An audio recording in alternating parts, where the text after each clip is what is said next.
Okay, awesome. Very well. Awesome. Thank you so much, everyone, for joining today. Welcome to another Office Hours with uh,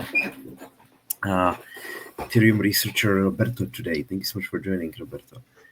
Yeah, really glad to have you here. It's um, it's a special one.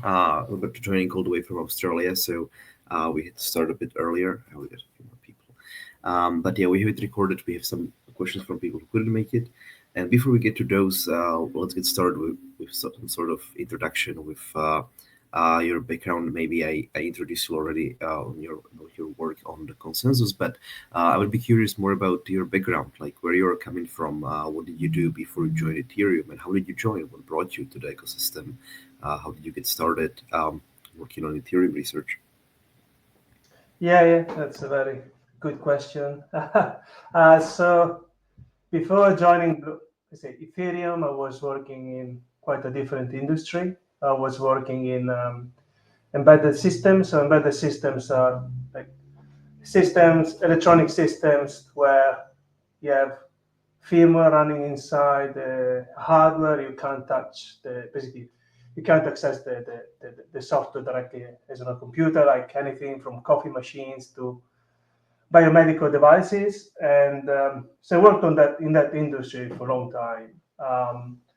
But then I was in a way I started working for like consulting companies who are developing products for clients, and I was trying wanted to do more research compared to what let's say we were allowed to do given the client demand. Um, and in the time I started, well, that was like 2017. Um, I started getting interested into blockchain. So a bit of a connection between what I'm doing now and what I was doing then is that in these embedded systems you have a say in a way. In some cases, you have a distributed network. It's a bit of a different distributed network as components communicate not over, let's say, a long range network, but a close range one. Also, another similarity is that because some of these devices are mission critical devices, you need to be sure that what you're doing is going to work, or to minimize as much as you can the risk of bugs. So a bit of this background, and what I saw was a lot of open problems in the blockchain world. That's what attracted me to move to get interested into blockchain first, and then I learned about Bitcoin at the time, and then Ethereum, and then I found Ethereum as the most interesting blockchain to focus on. And then from there, I started attending meetups in Sydney. There were meetups about people learning about Ethereum. I did a couple of presentations on cryptography, trying to explain to some of people who are not technical how digital signatures work, and then somehow Consensus contacted me, a recruiter from Consensus, which was great timing. Went through the interview process. I joined Consensus, and initially I was actually working as a developer for 2-3 months, but I was in a team that was working on consensus protocols, on implementing consensus protocols. So I then started focusing more on the analysis of the consensus protocol itself. At the time that was the time where consortium blockchains were a thing. And so the consensus protocol I was working on wasn't for Ethereum mainnet, it was for consortium blockchains. Uh, but nevertheless, from there on, I started to specialize more on consensus protocols and also on formal verification of distributed systems. And then progressively, towards working with the Ethereum Foundation on the project on applying formal verification to the Beacon chain specification, which was done mainly by a couple of my colleagues at the time, John and Frank. But because of that, then I started getting more and more interested and close to the actual work on the Ethereum protocol, and from there I progressed into looking. Initially, I looked on the DVT protocol, which is the distributed validator technology protocol that allows an Ethereum validator to be split into multiple nodes so that you have higher resiliency. And then on the started working on the fast confirmation rule, which is a rule that allows to determine with very short time whether a block will be always canonical under some specific conditions. And then what happened that, then I joined the Ethereum Foundation, where I've been working on, I'm still working on this fast confirmation rule, but also focused more and more on the general concept of fast finality for Ethereum. So it was a long answer to your question. No, that's really great. That's a good answer, and it's also very interesting. I mean, I didn't know about your background, and it's really cool to hear that you've actually joined like local meetups and all the way in Sydney. Like that speaks volumes about like the power of local communities. I really appreciate that. Awesome, and so now maybe to continue the story, there was also a question asked in the GitHub about some of your first steps as a researcher, in a sense, like what difficulties you joined when you were starting. Maybe what were some cool problems that you tackled, and looking back at a time, like what is something that you wish you knew, or maybe something that you had to overcome, and now you're a advisor. Yeah, something from your early days. Working in Ethereum itself. Good, yeah. To say one, probably in the Ethereum space, the first problem I focused on was on analyzing this consensus protocol that is called IBFT, Istanbul Byzantine Fault Tolerant Protocol. And the challenges were a bit was on actually analyzing the protocol, as there was no specification. The challenge was on, in a way, convincing the company that was something worth working on, and also in a way communicating outwards about the results of the work. So, I don't have like what I was doing before. There wasn't much. Was in the previous industry, everything was closed source. There is no open source. Like all the work I was doing, there was no need to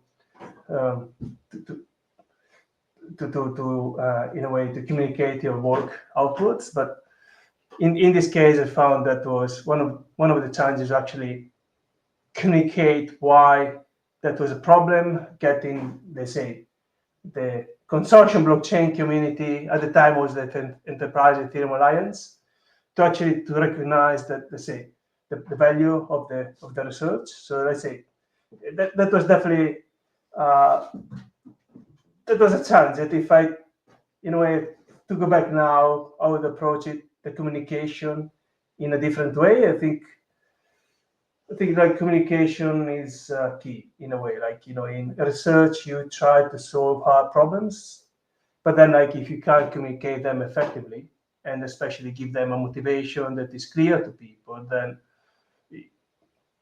it might not be you might have great ideas, but they are not impactful. So probably that's one thing. Another thing was about so at the time I started a team, a research team, and there was definitely a lot of learning. Just in leading a research team. So that, let's say, that has been a lot of learning there. Yeah, that's it.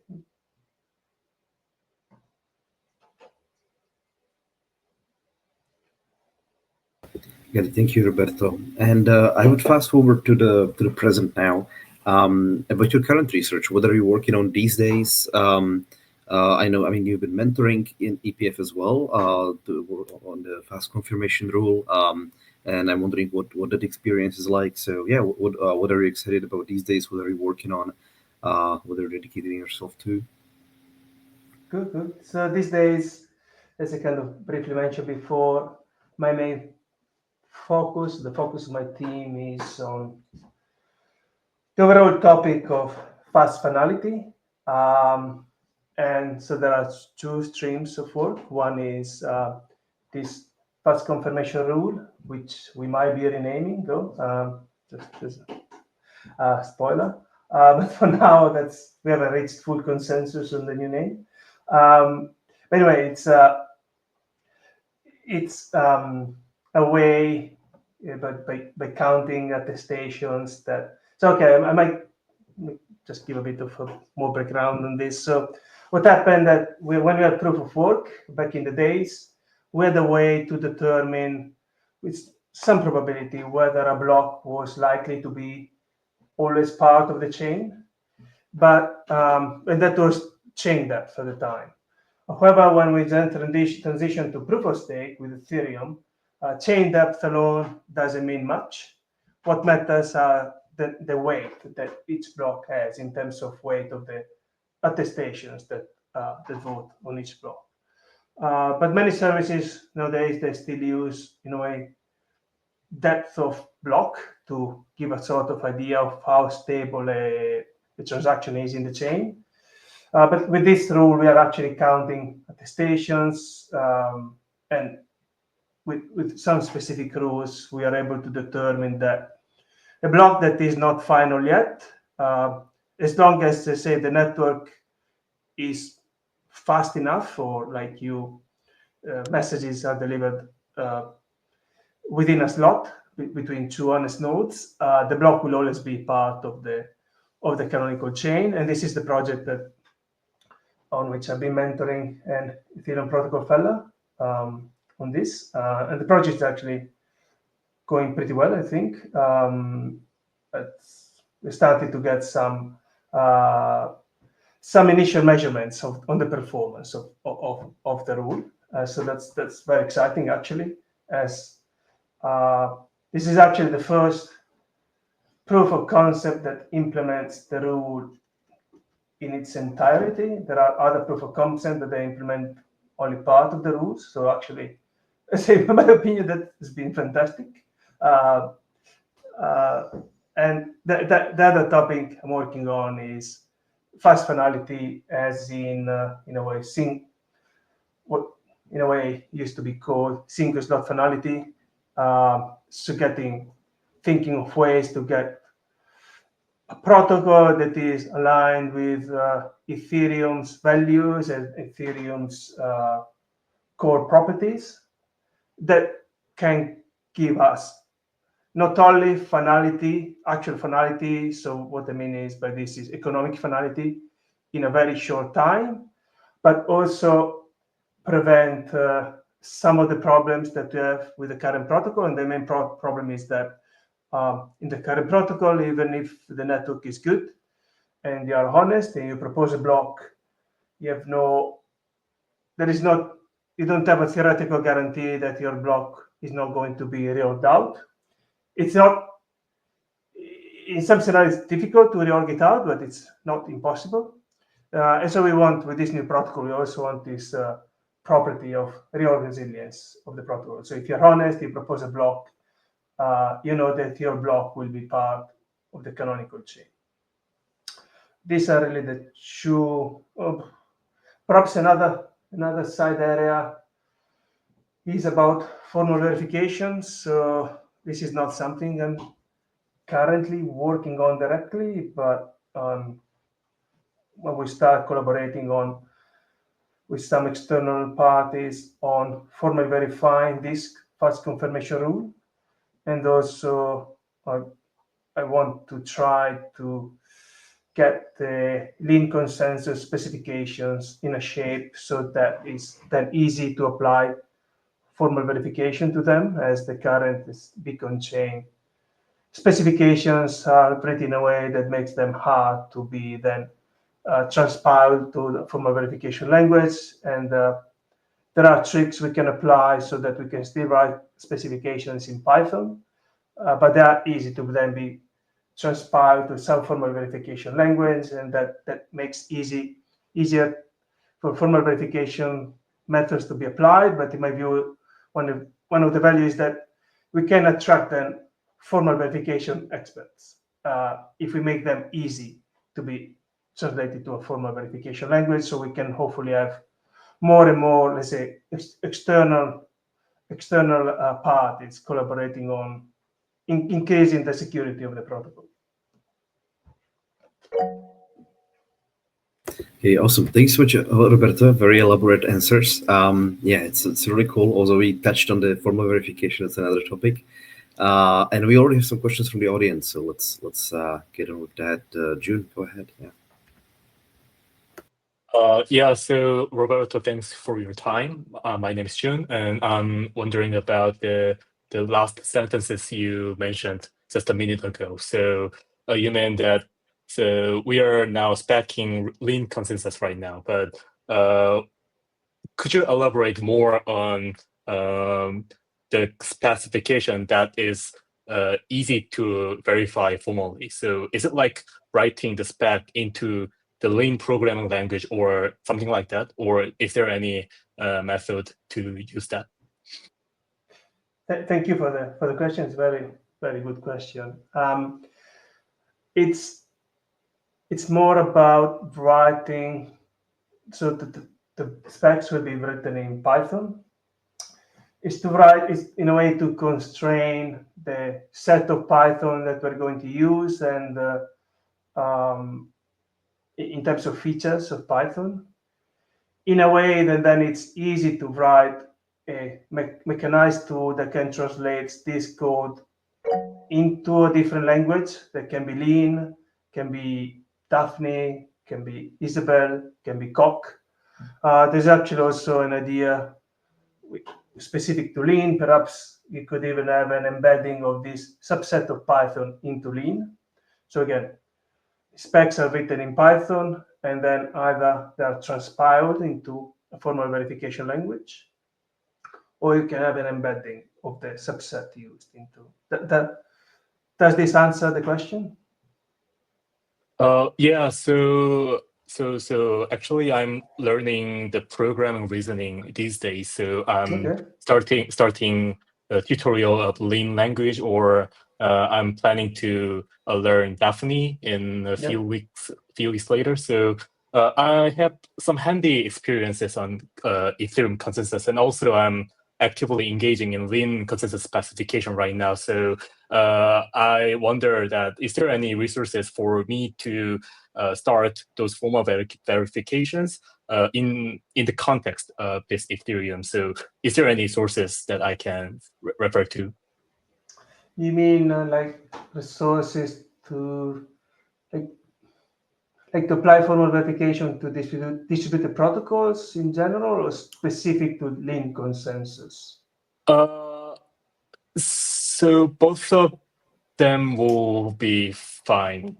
So I also wonder about the formal verification for the distributed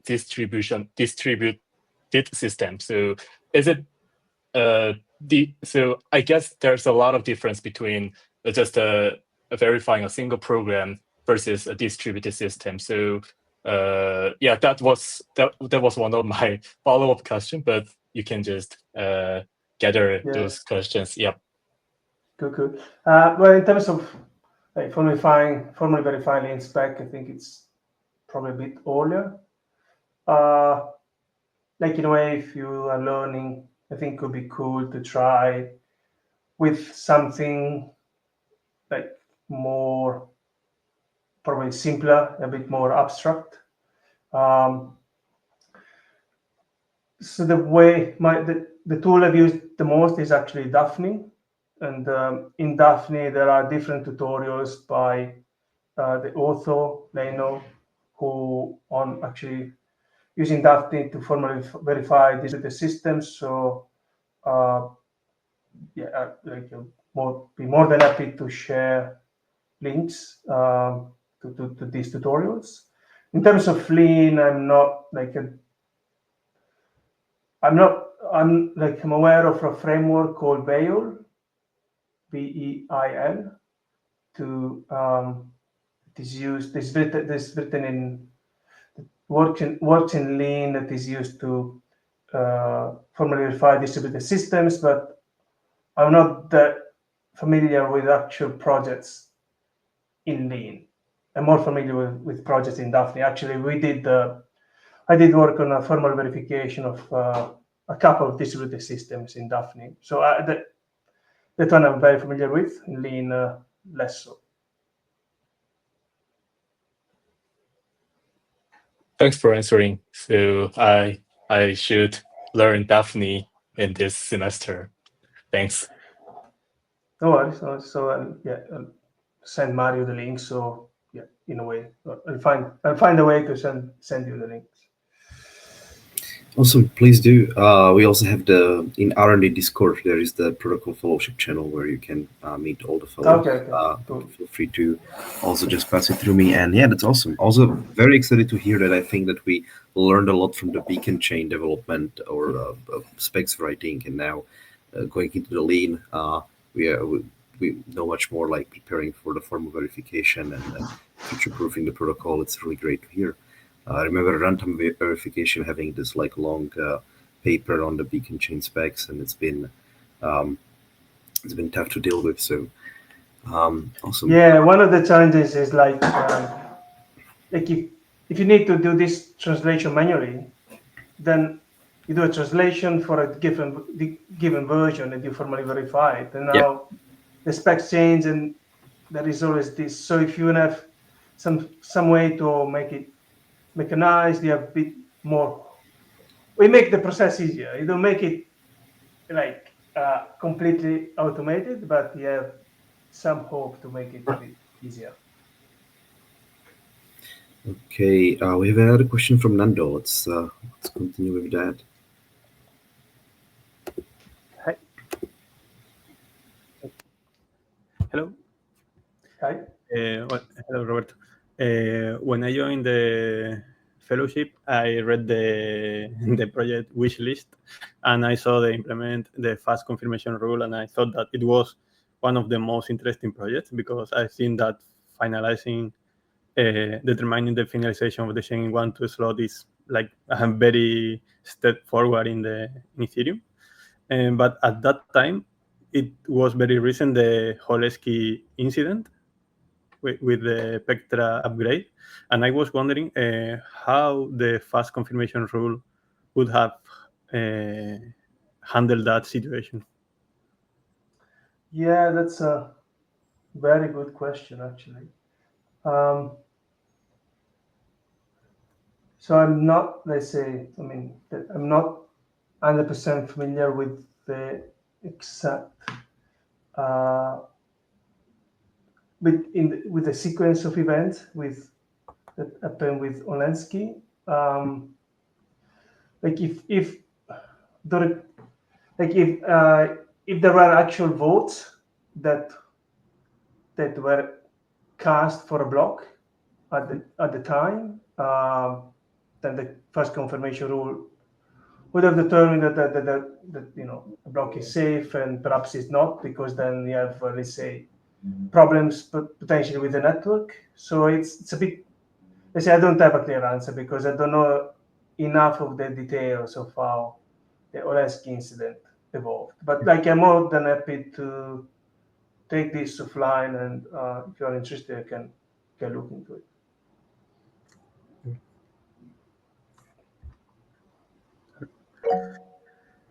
Thank you.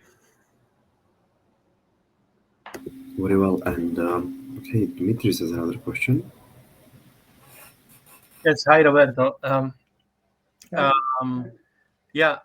I became familiar with your work like a few days ago, so I'm not very familiar with it. So I'm interested in the 3-slot finality protocol. And so I tried to read a bit of the paper, and I have this question. So in introduction, it is mentioned that a protocol that is dynamically available cannot also be safe. So we have to use this ebb and flow family of protocols. I was wondering, like, did you use this family of protocols because they are the only ones that are known? Are there any alternatives? Is research currently going? I mean, how did you reach the decision that 3SF will be the protocol to go? And the second question is about something else that is mentioned in this introduction, in the introduction of the 3SF paper, which is about RLMD ghost and the way that you mentioned it's probabilistically safe compared to instead of deterministically safe. How do you make this kind of computations? How do you reach the conclusions about this kind of safety, like probabilistically safety or deterministic one? And what are the practical differences between these two different notions of safety? Thank you. Thanks for the great questions. So in terms of the first question, the main reason we have chosen an ebb and flow construction is because,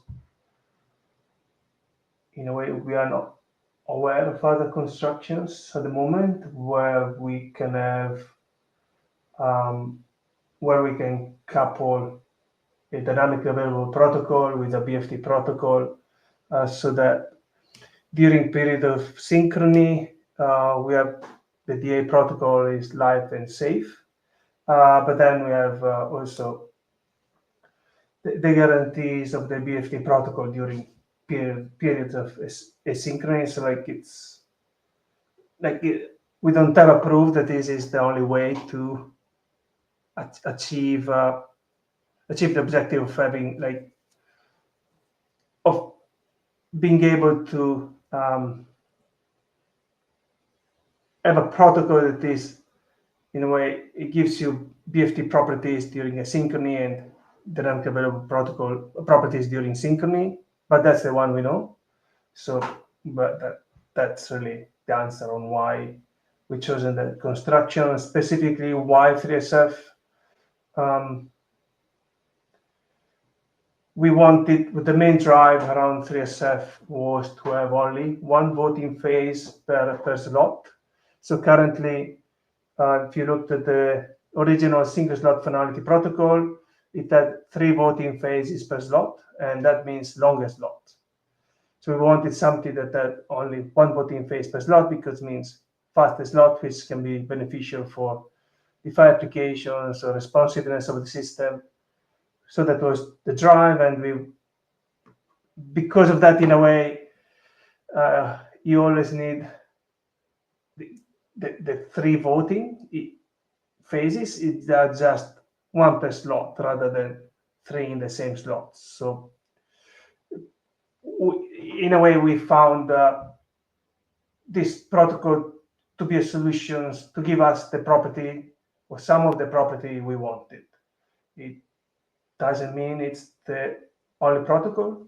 And in fact, at the moment, we're exploring directions more in line with one of Vitalik's latest posts, where he discussed the coupling, in a way, the DA protocol from the BFT protocol, so that the dynamic available protocol has smaller committees, but in a way it proceeds on its own timeline, and the BFT protocol proceeds on a different timeline and potentially has different bigger committee size, so that you have a very fast dynamically available protocol, and the BFT protocol can have larger validator set, so it'll be a bit slower, but we can accommodate relatively large validator set, and because they're not coupled anymore, we can have short dynamic slot for the dynamically available protocol, but still have relatively large validator set for the BFT protocol.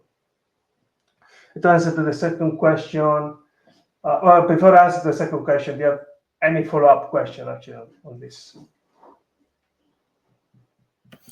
Yes, so I was not familiar with Vitalik's proposal. Thank you very much. I read the blog post on the comparison between SF and 3SF. No, SSF, sorry. And there is a comment there about these 3 votes, that the last vote, I think it's an attestation, could be handled outside the slot duration in the single slot finality. Would 2 votes in a slot make a difference and could make SSF viable again and a good alternative from 3SF? Like going from 3 to 2 votes?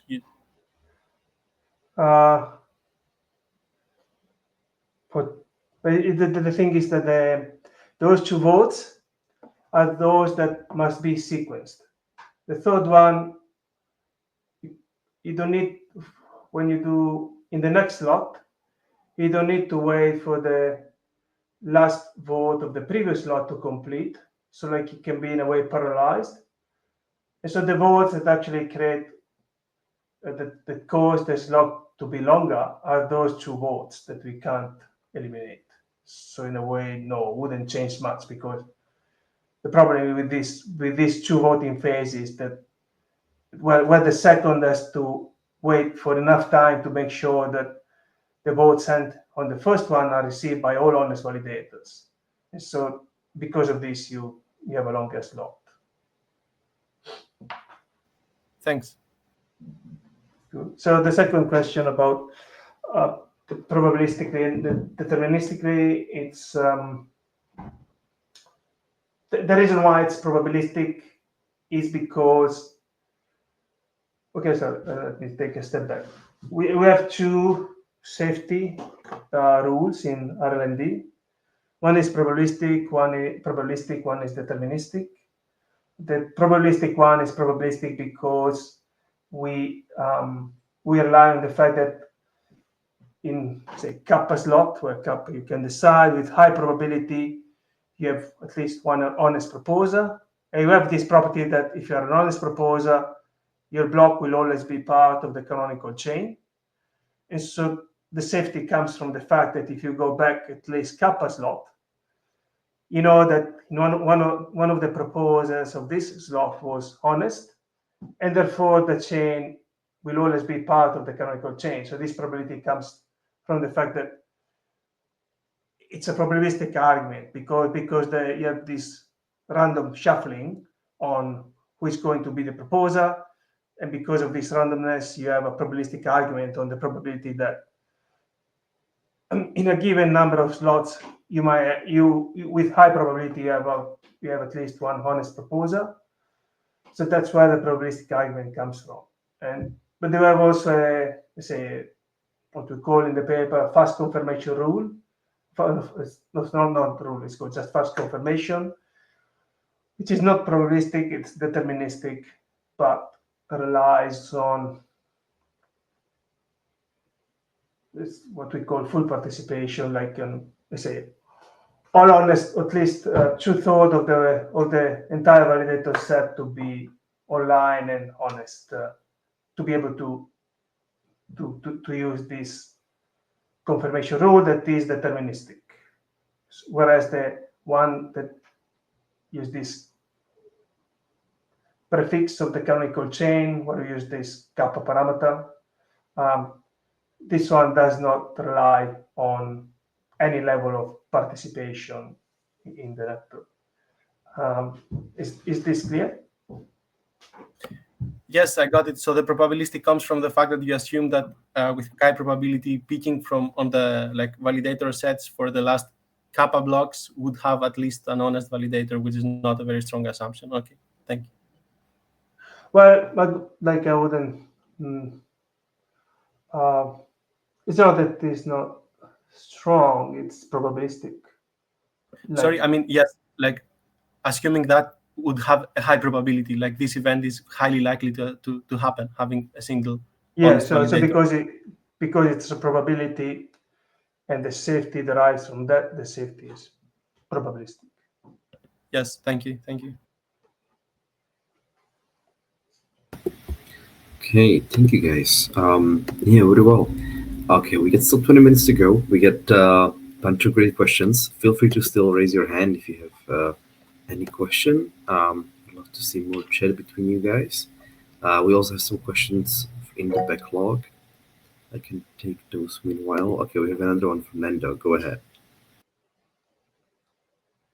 Hey again. Can you talk a little bit more about your work in the distributed validator? Did you work on the formal verification? Yeah, so we did work on writing a specification, a very abstract specification using Daphne of the DBT protocol and formally verifying the safety. Basically, what we showed was, so we assume that there is an underlying consensus protocol that is correct. We didn't specify the consensus protocol. We just specified the properties that we assume that this consensus protocol provides. And then we show that under assumption that at least 2/3 of the nodes in the DVT network are honest, then it's impossible for the DVT validator to ever produce 2 attestations that are slashable. And we did that in Daphne. So what you formally verified was the Ethereum distributed validator specification. That was the specification written in Daphne. Yeah. Okay. So I also work for Diva. I think we talked to you like a few years ago in Bogota. Okay. Yeah. So from our side, we have a totally different specification for DVT. You know, we do not consensuate designing duties. We have a consensus of who is going to aggregate the duties, but after the designing, each participant signs the duty. So, but I didn't have a look into your formal verification. I'd love to spend some time on that, but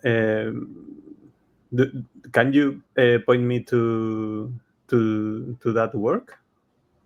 Yeah, I can send the link in the Discord. But overall, if you should be a repo on the Ethereum GitHub about the DVT protocol, and there in the README there should be a link to this work. But I will also send a link. Okay. Thank you. In the Discord. Thank you. All right. Awesome. Yeah, very well. Feel free to keep raising your hands, and I'll take the opportunity to ask one more question that Irina had in the comments, which was interesting about the future, your future, maybe whether there is whether your plan is to continue consensus research long term, or maybe whether there are other fields within Ethereum or beyond that you would like to explore in the future, whether there is something else that might interest you. Yeah, good question. At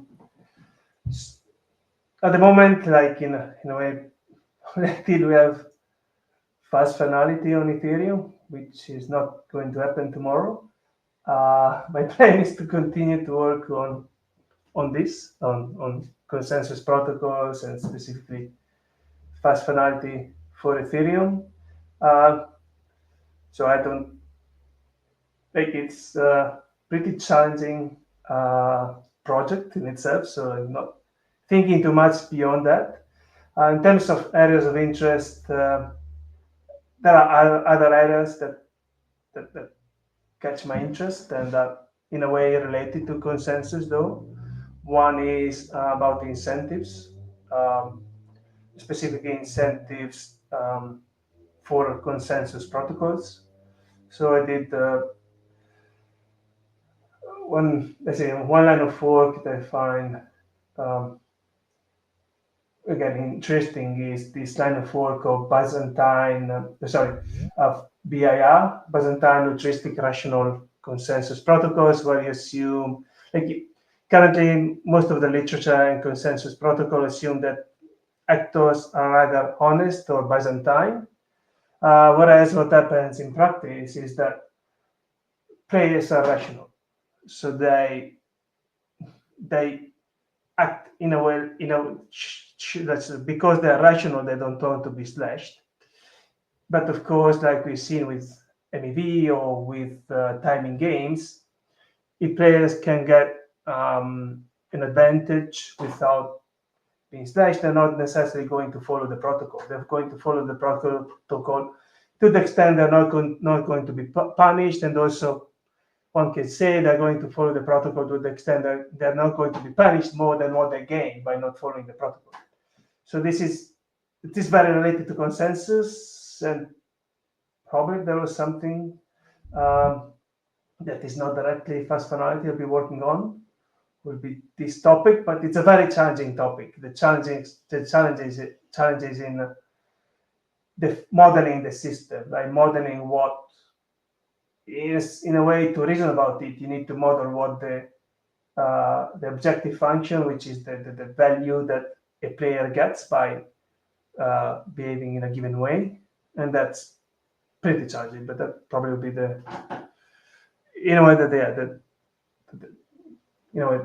next thing, or the next most interesting thing for me to work on. Awesome. Yeah, thank you, Roberto. That's very interesting to hear. Awesome. Folks, do you have any more questions? Feel free to ask Roberto. We have a couple more people here who haven't asked anything yet, so seize the opportunity. We have last 15 minutes to go. Don't look waste all the questions.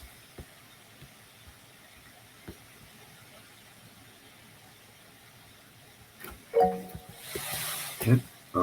We got Nando again. Go ahead. Okay. So I'd love to get your opinion about the rainbow staking. So you like the incentives stuff, and so in rainbow staking, with a lot of new actors participating in the consensus layer signing. Well, I don't totally get how this role will play sign duties, because, for example, when they say that the light clients will be part of the staking, light clients will be like turning on and off because they see a smartphone or an IoT device as a light client. So well, if you can explain your view on the rainbow staking incentives and how all these new roles will play into it. Yeah, I'd say I'm happy to give you my thoughts, but then say I'm not. Let's say these are my core areas, so I can. Okay.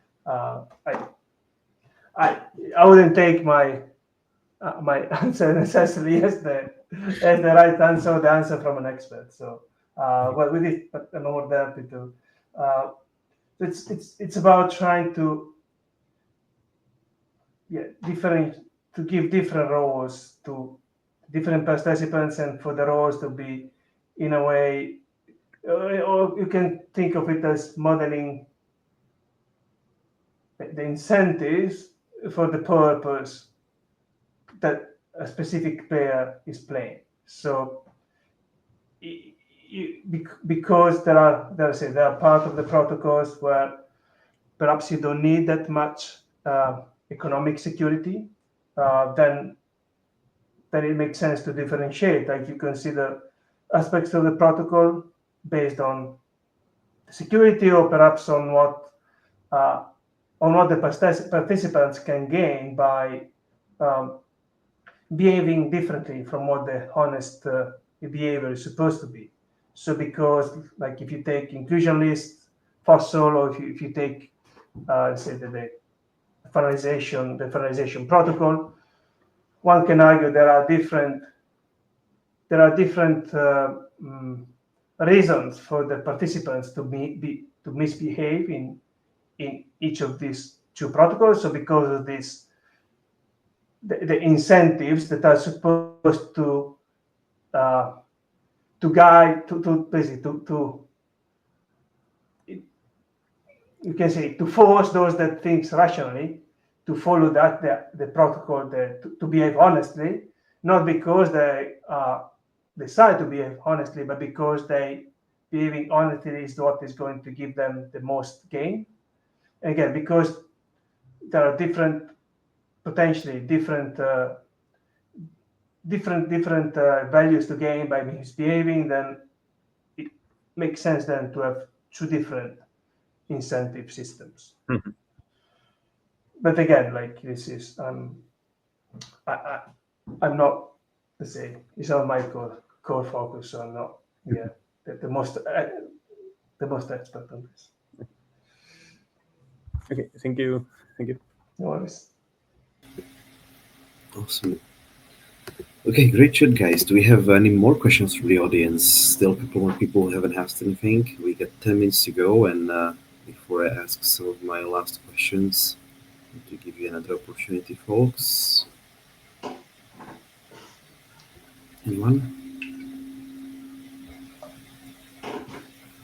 Yeah, I wanted to, before we wrap up, I wanted to ask about some sort of advice you might have for the fellows here. I mean, we have most of the fellows, of course, are working more on development and research. We have a couple of researchers here also in this call, but generally, whether research or development, or also like you've been mentoring Harsh, so you have an idea what the fellows are working on. So whether you have some advice in their Ethereum core dev research career, something that they should, so maybe something that you wish you knew years ago that would make your life easier, something that might help them to stay on the track. Yeah, that's also a very, very good question. Probably not an easy answer to it, but I'll try my best. Let's say there are probably different layers of advice. One would be that this worked for me again, was to work on what I'm passionate about. As if you work on something you're passionate about, then you have the energy to overcome obstacles that will arise along the way. So because you are passionate about it, like you don't stop at the first obstacle. You keep doing it because at least you're enjoying it. And even if things are not necessarily working out as you hope, you are enjoying it. So you have a strong motivation to keep going. And eventually you'll have things that don't go well, and like having the persistence of keep going. Now, keep going doesn't mean like if let's say a way or an approach doesn't work, it doesn't mean continuing with that approach. It means more like not giving up and finding another approach, another angle to solve a problem, or another angle to if you want, like to get in a specific position in your career, if that's what you want. So probably that will be that this worked for me. In terms of, let's say, more practical advice, finding a way to keep up to date with the development. Probably it's definitely very important to know where to identify where one can add value. Now, this is tricky to do because there is a lot of information out there. So, clearly, like, there is Ether search, there are the ACD calls. So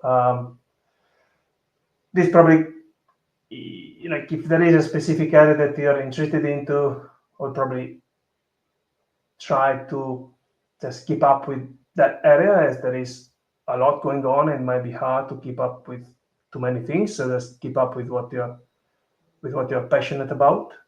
And then the last thing would be try to communicate about what you're doing, so that, as I said before, like if you have fantastic ideas but they're not communicated, then you're probably missing an opportunity. Very well, thank you so much, Roberto. Yeah, that's awesome. I feel that's very useful advice, and thank you so much. Awesome. Okay.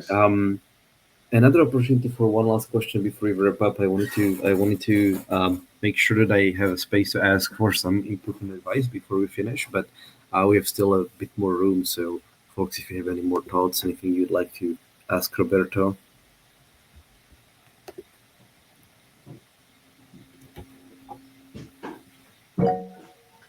Okay. Oh, Dmitry says another one. Okay, go ahead.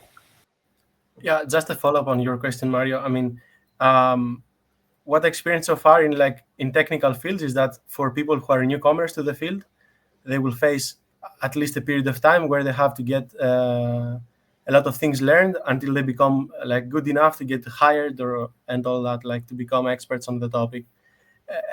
A necessary, I think, element for this is to have enough funding or being able to survive to make this a job. I mean, what do you think about the market in Ethereum, not in particular in the consensus or research, but in the ecosystem as a whole? Like, do you think that it's possible for this to happen, or is it like a viable career option, like starting from zero, some like protocol fellowship and just moving on? So do you mean like how you make it financially viable? Is but in general, or like is the ecosystem like to make this financially viable for everyone who wants to pursue this career, or just more specific? So, I mean, a lot of people like yourself, you explained that we're working in some other sector or company, and then steadily you increase the amount of time that you spend in consensus, getting more and more knowledge during that time, and until the point that you are like very useful, and then you get hired from Ethereum Foundation or some kind of these teams. But what happens if from day zero you have to get like a salary from this kind of like work, or at least being able to survive? Yeah, that's fair. That's a fair point. Like I don't have the magic wand to to give the perfect solution. It's more like a say, intuitive one. I mean that one can try to get. So anyway, if you take my example, like I had a full-time job and I was then scaling up in blockchain and Ethereum at the same time, like it's not easy. So the solution is to have like a part-time job, and which can give enough funds to be able to to survive, or be better than survive, and at the same time skill up in Ethereum. There are also there are some I think grant opportunities, or like I'm not too into let's say topic of let's say support to the ecosystem, but there are funding grants for different projects. One can try to apply to those, yes, but it's not easy. I'm not saying it's easy. It's like if you need funds and you want to skill up in blockchain or Ethereum, it is challenging. There are ways, and one of these is essentially trying to either have a different source of income, perhaps part time, ideally aligned with what you want to do, perhaps not exactly what you want to do, but at least that, like if you want to be a researcher and you get a job as a developer, it's not exactly the same thing, but can give you skill that like you can use also as a researcher. So if you can find an opportunity like that's great. Or see if you can find grants in the ecosystem. But yeah, none of this is not like it's not easy. It's not necessarily easy. Yeah, I mean, we try to make it easier with EPF, and we also have some follow-up grants for the fellows, and try to connect them with teams. But it's always up to individual fellows in the end. Like it's we can do only that much. So everything that Roberto said still applies. Like it still requires some self-directed approach, and for some fellows, it can take months or years to eventually get hired or get some more sustainable funding. But if people really work towards this and do a good job, like they will definitely get through. We had like some junior people who were just starting, and in a year they get after a year after they started, they get hired. So it took them a bit, but eventually because of their motivation they managed. Yeah. And yeah, we are at a full hour here, so I think it's a nice nice point to wrap this up on. Yeah, thanks so much, everyone. It was really great. I believe that we learned a lot and also get inspired a bit. So thank you so much, Roberto. It was really great. And Thank you. Thank you for joining. Yeah, awesome.